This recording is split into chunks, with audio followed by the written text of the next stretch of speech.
Bom pessoal, meu nome é Ravi Savai, eu sou aqui do canal Advogado Completo e hoje a aula é sobre os princípios do direito civil. E obviamente tem princípios que é comum do direito civil, do direito penal, do direito constitucional, mas a aula hoje é focada no direito civil, especificamente direito das famílias, tá pessoal? Primeiro princípio que eu acho que é importantíssimo para esse estudo é o princípio da dignidade da pessoa humana. Esse princípio, ele é o pilar de todo o nosso ordenamento jurídico, tá? Quando a gente fala de princípio da dignidade da pessoa humana, a gente tem que pensar primeiramente no indivíduo. O indivíduo que tem o seu valor intrínseco assegurado, tá? No direito, especificamente no direito das famílias, esse princípio assegura que todas as decisões judiciais e normas legais devem promover o respeito, a proteção e o desenvolvimento de cada membro da família. Trata-se de garantir que cada indivíduo dentro de um núcleo familiar tenha a sua dignidade reconhecida, respeitada e preservada, independentemente da situação específica, tá? Seja como cônjuge, seja como filho, seja como idoso ou qualquer outro papel familiar. Você vê como é que esse princípio é profundo, né? E ele é pontual também. Pessoal, esse princípio, quando eu falo da dignidade da pessoa humana, a gente vê que o indivíduo está no centro aqui, né? Ele é utilizado para fundamentar o reconhecimento de novas entidades familiares que não se encaixam no modelo, como é que eu posso falar? No modelo tradicional, modelo clássico tradicional. Como as famílias homoafetivas, que são casais do mesmo sexo. Duas mulheres que podem constituir uma família. E a dignidade da pessoa humana assegura que essas novas entidades sejam protegidas. Entendeu a importância? As famílias, não só as famílias homoafetivas, mas as monoparentais. O que é família monoparentais? Às vezes a mãe morre, o pai, ele fica com o papel de pai e mãe, entre aspas, né? Mas, ou o pai morre, a mãe fica com aquela responsabilidade, né? Então, assegura essa proteção, esse salvaguardar, essas garantias dessas famílias monoparentais que chamam, né? Quando tem só um indivíduo com essa responsabilidade para com os filhos. Né? E as famílias recompostas, pessoal? O que é famílias recompostas? Casais que se separam, né? E os filhos têm que adaptar a um novo relacionamento, às vezes da mãe, ou um novo relacionamento do pai. E nasce um outro seio familiar ali. Né? Dentro do Brasil, que tem várias... a gente lida com dificuldades sociais, problemas gravíssimos sociais. Às vezes é um pai que é alcoólatra, a mãe encontra um partido melhor, vamos falar assim, né? Uma pessoa mais equilibrada. E aí os filhos começam a ter uma relação afetiva com aquela outra, com aquele padrasto, vamos falar assim, entre aspas. Então são as relações recompostas. Quero dar um exemplo aqui, tá, pessoal? No julgamento da ADI 4.277 pelo Supremo Tribunal Federal, o princípio da dignidade da pessoa humana foi essencial para justificar o reconhecimento da união homoafetiva como entidade familiar, garantindo o direito à igualdade e ao respeito à dignidade de seus membros. Claro que isso na prática, pessoal, não é a gente está falando da teoria aqui, né, nesse vídeo. Na prática, esse tema é mais delicado, porque assim, na prática existe ainda muito preconceito, segregação, né? A jurisprudência também tem aplicado esse princípio em casos de violência doméstica, tá?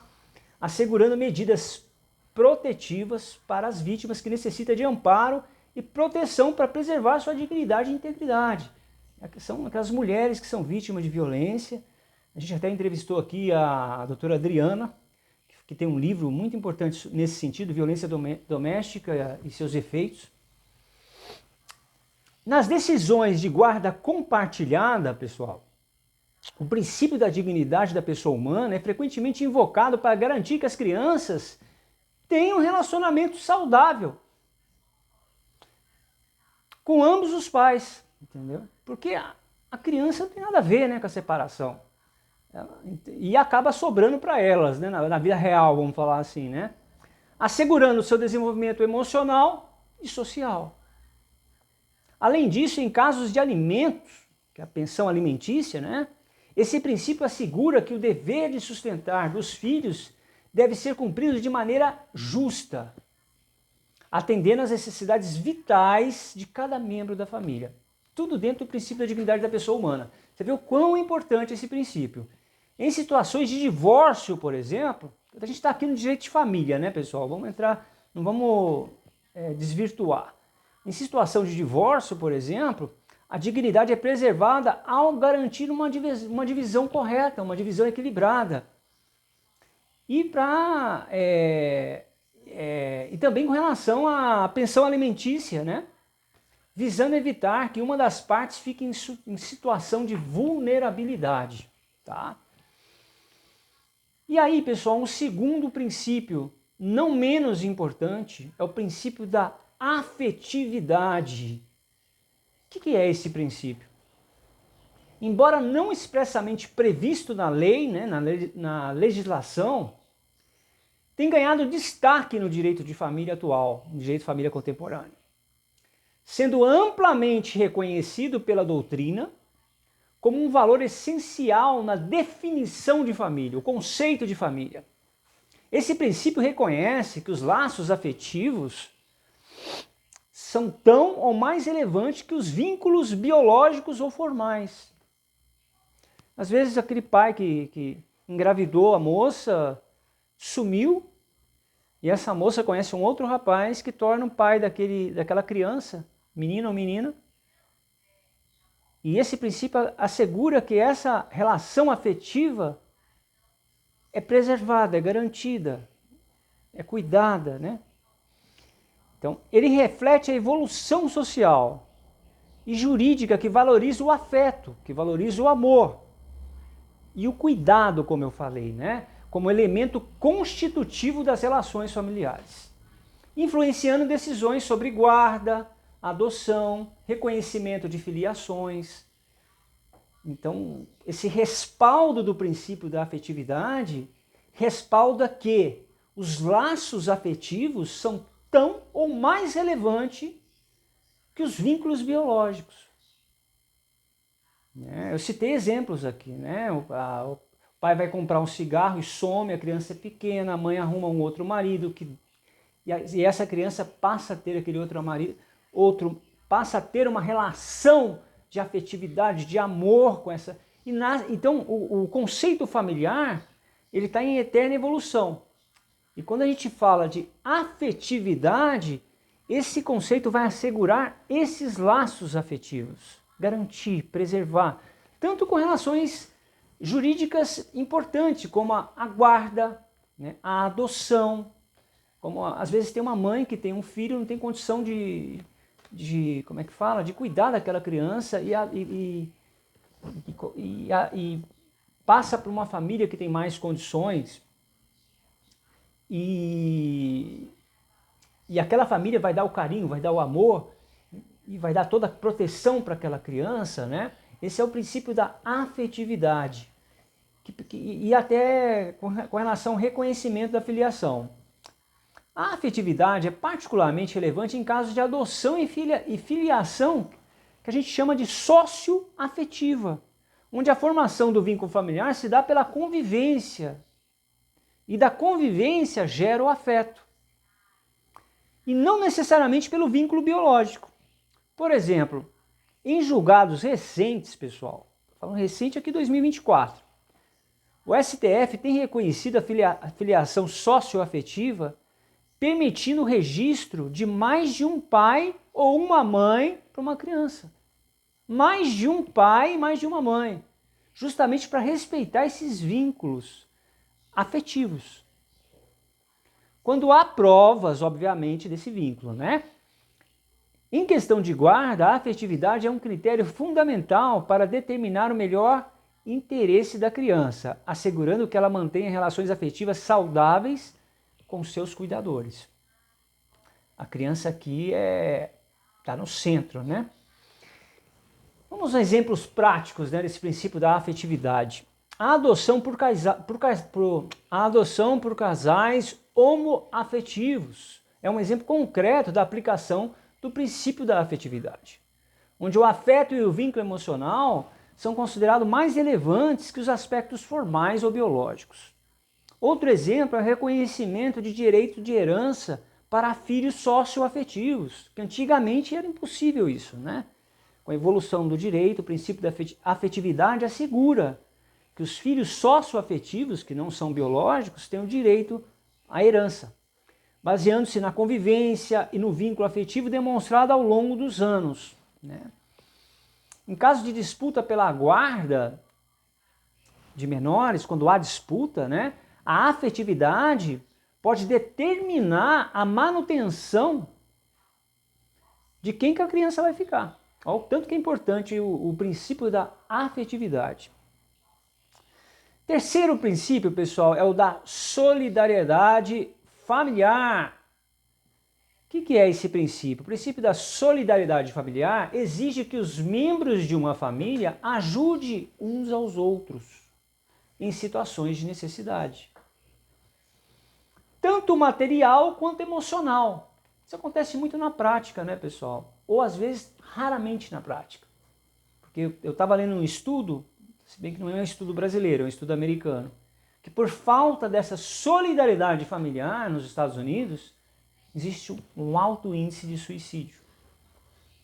A menina está com um problema, banaliza, isso é frescura de adolescente, ela dá um tiro na cabeça. Lá é mais fácil ter uma arma, né? Ou se enforca, ou se mata, sei lá como ela faz.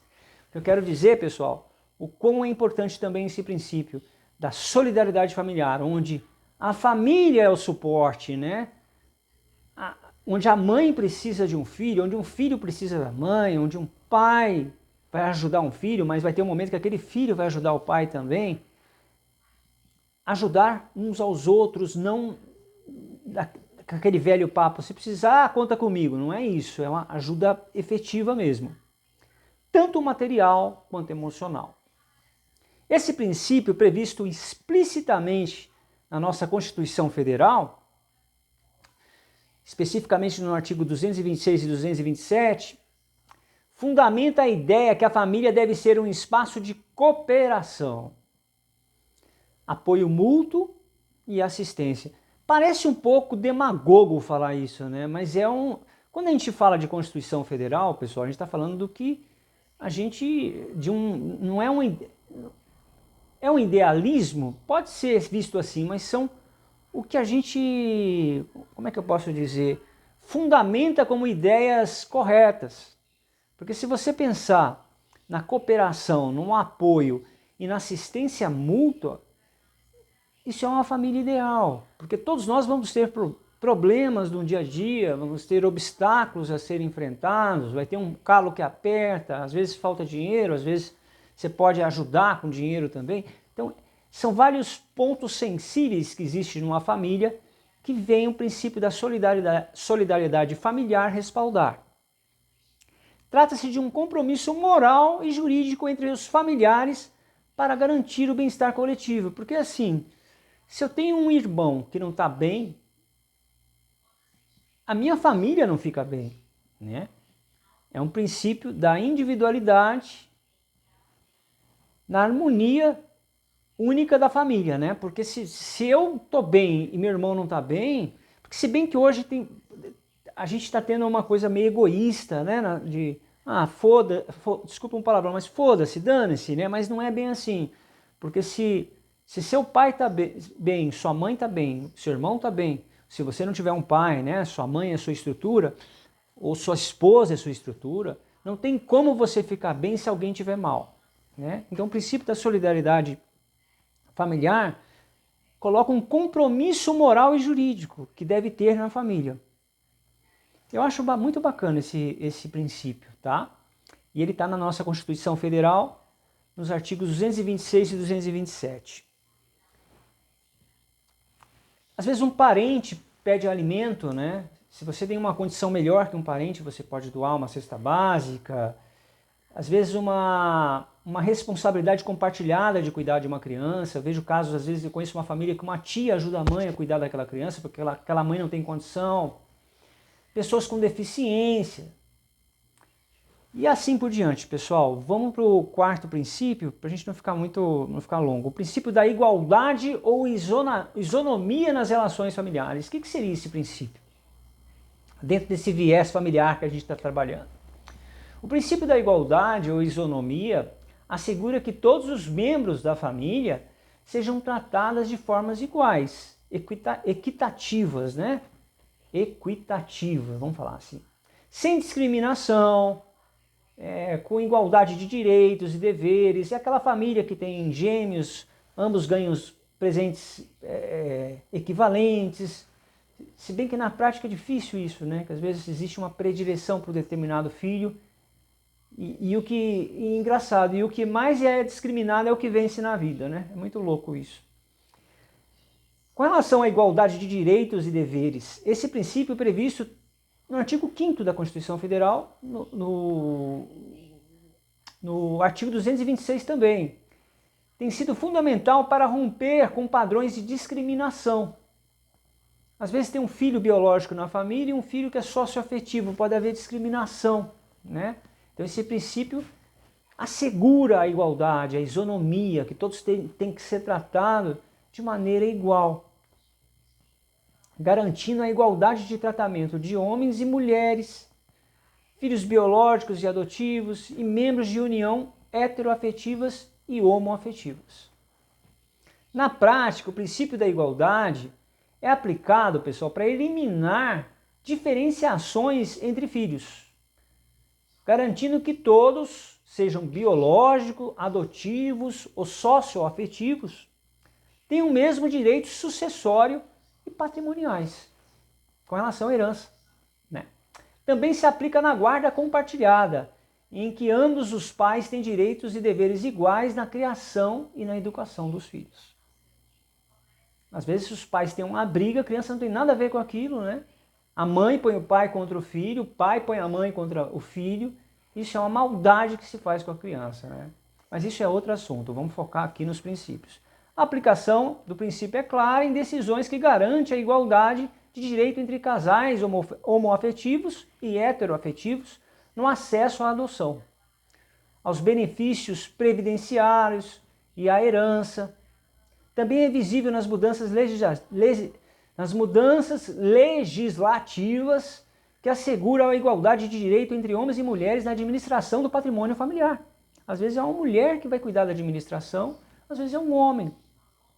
Direitos iguais, né? O princípio da isonomia. Na escolha do regime de bens do casamento, em caso de paternidade socioafetiva, o princípio da igualdade garante que o filho tenha os mesmos direitos de herança que um filho biológico, como eu falei. Vamos para o quinto princípio, pessoal, que é o princípio da pluralidade das entidades familiares. Parece complicado, né? Mas não é. O que é essa pluralidade? É reconhecer que existem diversas formas de organizações familiares no século XXI, além do casamento tradicional.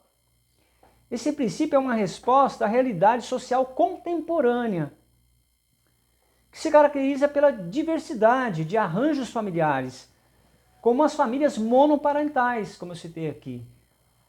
A mulher tem um primeiro casamento que é fracassado, ela vai para um segundo que também fracassa, no terceiro ela consegue um casamento legal. E os filhos passam por isso. A gente tá no século XXI, a família está cada vez redefinindo o seu conceito, né? E não só as monoparentais, as homoafetivas. Duas mulheres que adotam uma criança, dois homens que adotam uma criança, a gente tem que parar com esse preconceito, né? Isso é assegurado pelo princípio da dignidade da pessoa humana, pelo princípio da isonomia, que é o princípio da igualdade, e pelo princípio da pluralidade das entidades familiares. E as famílias recompostas, né? Como perde um pai e a mãe ali tem que cuidar dos filhos, como um exemplo que eu dei, né? Ele assegura que todas essas formas de família contemporânea recebam a proteção estatal conforme previsto no artigo 226 do nosso artigo 5º da Constituição Federal. Pessoal, esse princípio na aplicação, vamos a exemplos práticos, né, da pluralidade familiar. Decisões judiciais que reconhecem multiparentalidade, em que uma criança pode ser registrada com mais de 2 pais. Aí é o conceito do princípio da pluralidade parental. Demonstra que a aplicação deste princípio protege o direito dessa criança e dos pais envolvidos também, né? Em caso da dissolução de união estável, o princípio da pluralidade, ele enrola um pouquinho a língua para falar, assegura direitos patrimoniais e de alimentos a companheiros, independente do gênero, da orientação sexual, a inclusão de benefícios previdenciários para companheiros de união homoafetiva. Ok? Vamos agora para o princípio do melhor interesse da criança e do adolescente. Esse é um princípio aqui que eu acho um dos mais importantes. Porque esse é o princípio que foca em qual é o melhor interesse da criança e do adolescente. E é um dos pilares do direito das famílias, especialmente em matérias que envolvem guarda, adoção, educação, convivência. Esse princípio é expressamente previsto no artigo 227 da nossa Constituição Federal e no Estatuto da Criança e Adolescente, o nosso ECA. O que é ECA? Né? Para quem está começando no direito, Estatuto da Criança e Adolescente. Ele preconiza que todas as decisões e medidas que envolvem crianças e adolescentes devem priorizar seu bem-estar, desenvolvimento integral, não só o bem-estar, e proteção contra qualquer tipo de abuso ou negligência. A gente tem a lei agora em Borel, que é uma lei específica. Se você vê um abuso contra uma criança, uma agressão contra uma criança, você deve denunciar. Sob pena, se você não denuncia, sob pena, o artigo 26, se não me engano, é o artigo 26 dessa lei específica em Borel, você vai ter que responder criminalmente se você você vê aquele abuso e você não denunciar, tá bom? Na prática, esse princípio orienta as decisões judiciais de guarda, que devem ser tomadas levando em consideração um ambiente mais favorável ao desenvolvimento emocional e psicológico da criança. É feita toda uma... Pode usar a palavra perícia, análise do ambiente que a criança vive, para ver qual o lugar que ela vai ter mais garantia de segurança, garantia emocional. É também utilizado na adoção, assegurando que a criança seja colocada em uma família que ofereça um lar seguro. Como é que eu posso falar? Um lar amoroso, um lar estável. Parece palavras utópicas, mas não é ao pé da letra, né? Quando a gente fala um lar amoroso, significa que vai estar uma casa cheia de corações, não é isso, né? Um lar amoroso é um lar que a criança tenha atenção. Se ela está fazendo a tarefa, ela tenha seu apontador, uma borracha. Na hora de comer, ela tem um prato para ela. Lar amoroso é um conceito mais amplo, não é uma coisa só de coraçãozinho, né? Aquela coisa que o pessoal fica fazendo isso. É lindo isso aqui, mas não é isso, né? Lar amoroso é segurança, é cuidado, é atenção para a criança. Em processos de separação ou divórcio, o princípio do melhor interesse garante que o direito de convivência com ambos os pais sejam preservado. Tipo, o casal se separa, mas o direito daqueles pais que se separaram ver a criança, né? E não demonizar seu parceiro, né? Que é o que acontece, mas tem que saber separar as gavetas aí, né? Para evitar de trauma, né? A criança ficar com trauma por causa de separação. 7, pessoal, o princípio da não intervenção do Estado na família, que é um princípio da mínima intervenção ou intervenção mínima. O princípio da intervenção mínima, que eu gosto de chamar assim, também chamado de princípio da não intervenção do Estado deriva da ideia que a família é um espaço privado que deve ser protegido de interferências externas indevidas. Esse princípio respeita a autonomia familiar, reconhecendo que o Estado deve intervir nas relações familiares apenas quando necessário para proteger os direitos fundamentais ou evitar abusos, conforme previsto explicitamente no artigo 1513 do nosso Código Civil brasileiro. E no artigo 226, parágrafo 7º da Constituição Federal.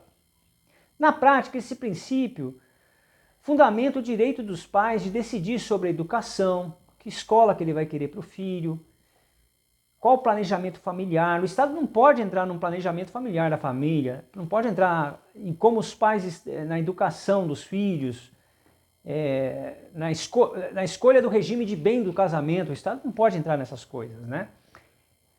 A resolução de conflitos internos sem a necessidade da intervenção judicial. Aqui eu já acho mais delicado, porque a gente está tendo redefinições nesse sentido, porque tem aquela coisa em briga de marido e mulher, ninguém põe a colher, mas atualmente está sendo importante colocar a colher sim, porque com relação a abusos, né, pessoal? Quando tem violência contra a mulher. Então é um equilíbrio. O princípio da intervenção mínima a gente parte do pressuposto que o Estado não deve intervir no planejamento da família, que a família quer fazer uma viagem, o Estado vai falar, não, vocês não vão viajar. Não, a família quer colocar a criança na aula de alemão. Não, isso não. O Estado não pode entrar no planejamento, no seio familiar, na organização familiar. Por isso que fala da intervenção mínima. Por que intervenção mínima? Porque ele pode intervir em casos de abuso, de agressão, de violência contra a mulher e etc. Tipo, regime de casamento, né? Parcial. O Estado fala, não, deve ser universal. Não existe isso, né? Tem decisões que é do casal. Um exemplo é a autorização para o divórcio consensual, realizado diretamente em cartório, sem necessidade de processo judicial, quando não há filhos menores ou incapazes. Outro exemplo é a liberdade dada aos pais para decidir sobre a criação e educação dos filhos. Tem pais que preferem contratar professores particulares para dar aula para os filhos em casa. O Estado não pode intervir nisso. Se bem que eu vou fazer uma pesquisa, eu conheço um caso que eu acho que houve sim intervenção do Estado. Porém, esse garoto que teve as aulas particulares foi para uma escola e tirou 10 em todas as matérias. Incrível, né? Como é que esse conceito de Estado deve ser trabalhado mais em direito constitucional, porque com relação a essa matéria de direito de família. Porque tem formas de educação que é mais eficaz do que a que o Estado impõe, né? Em questão de planejamento familiar, por exemplo, o princípio garante que a decisão sobre o número de filhos seja exclusivamente do casal, né? Sem imposição de políticas estatais coercitiva, que coercitiva é obrigatória, né? Vamos para o 8º princípio, pessoal, já fechando o vídeo para não ficar muito longo, o princípio da coexistência pacífica e respeitosa. O que é esse princípio? Embora não esteja codificado esse princípio, ele fala da importância do entendimento nas relações familiares, que deve ser pautada pela harmonia, respeito mútuo e promoção de um ambiente saudável.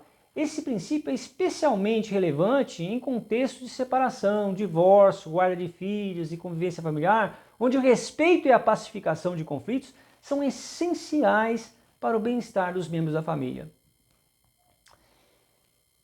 No direito das famílias, esse princípio é aplicado para promover a mediação e a conciliação em casos de litígios familiares, visando alcançar soluções amigáveis e minimizar os impactos negativos das disputas na vida dos envolvidos, especialmente das crianças, né, pessoal? Quando tem uma separação e puxa a criança para lá, outro puxa para cá, essa harmonia. Parece meio utópico esse princípio, mas ele faz sentido sim, especificamente, eu acho, na minha opinião, em casos de divórcios litigiosos.